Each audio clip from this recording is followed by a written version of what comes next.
Le milieu de terrain du FC Barcelone Frenkie de Jong a refusé d'être vendu à Manchester United ou à un autre club cet été, car il est heureux de rester dans l'équipe de la Liga.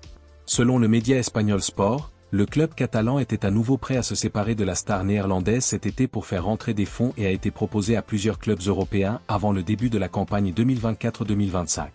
Cependant, Frenkie de Jong a refusé de quitter Barcelone et est resté dans l'équipe de Hansi Flick pour la saison en cours. Le joueur de 27 ans est à Barcelone depuis qu'il a quitté l'Ajax en 2019, ce qui était un coup majeur pour l'équipe espagnole à l'époque.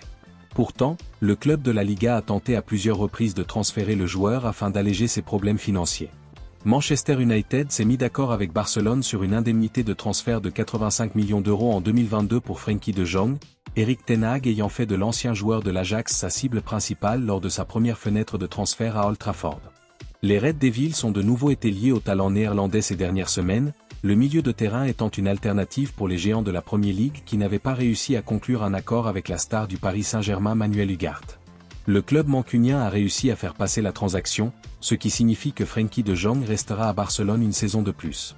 Frenkie de Jong est en fin de contrat avec le Barça en 2026, ce qui signifie que l'été prochain pourrait voir l'international néerlandais quitter le club catalan. Selon Mundo Deportivo, il y a actuellement des tensions entre le Barça et le joueur de 27 ans au sujet de sa blessure, car la star néerlandaise est catégorique sur le fait de ne pas revenir sur le terrain à moins qu'il ne se sente complètement en forme. Le Barça ne partage pas ce point de vue, car le club de la Liga a clairement fait savoir qu'il attendait de Frenkie de Jong qu'il joue malgré la douleur.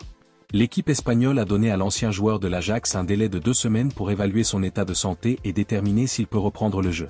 Les choses n'ont pas toujours été roses entre Frenkie de Jong et Barcelone, mais le joueur reste dans l'équipe catalane, mais seul l'avenir nous dira combien de temps cela durera.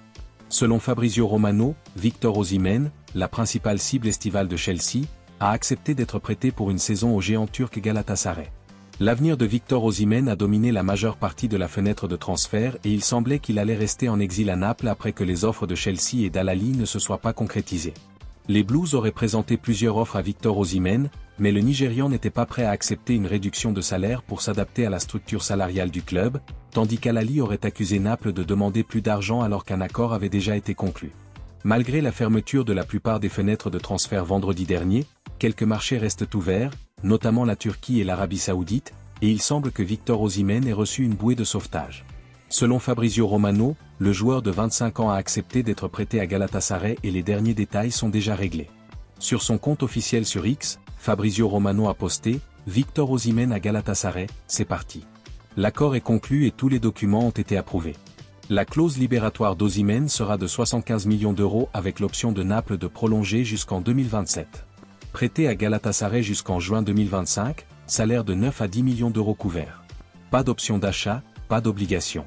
Après avoir échoué à quitter Naples avant la date limite de vendredi dernier, il a été rapporté que la relation entre Victor Osimhen et le club était complètement rompue, son maillot numéro 9 ayant été donné à la nouvelle recrue Romelu Lukaku.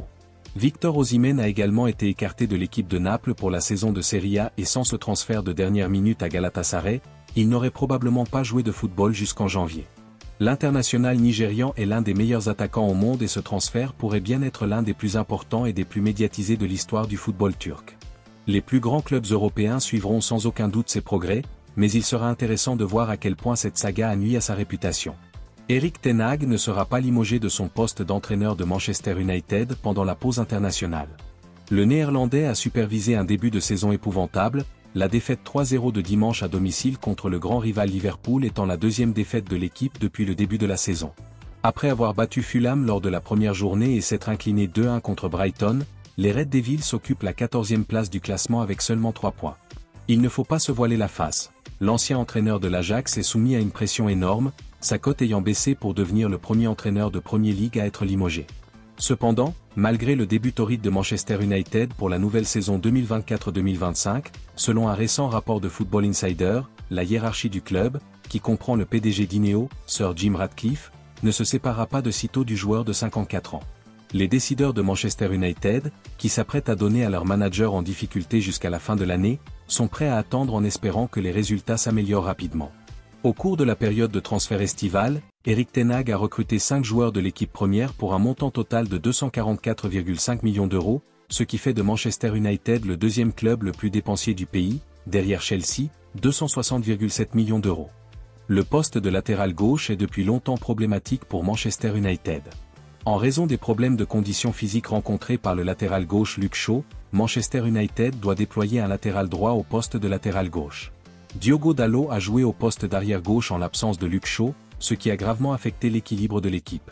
L'adjoint de Luke Shaw, Tyrell Malacia, est également absent en raison d'une blessure de longue durée, ce qui complique la tâche des Red Devils et d'Eric Ten Hag pour trouver des solutions à leurs problèmes.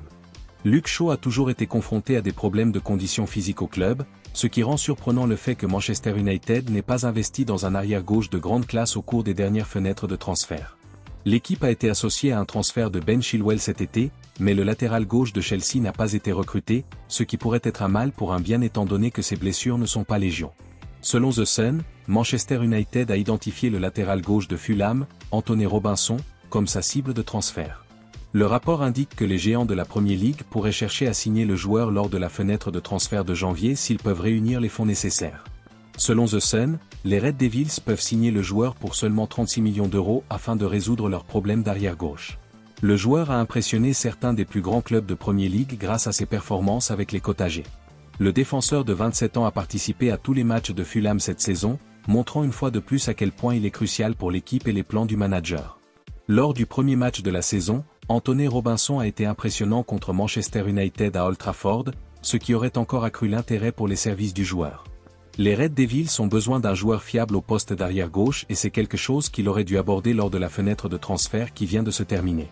Arsenal et Liverpool seraient tous deux intéressés par le transfert du milieu de terrain du Real Madrid Aurélien Tchouaméni pour l'été prochain, même s'il est un titulaire indiscutable et un joueur important à Bernabéu. L'international français a brillé au Real Madrid après avoir été l'un des meilleurs joueurs de son ancien club, Monaco, et il n'est pas surprenant qu'il ait des admirateurs en Premier League.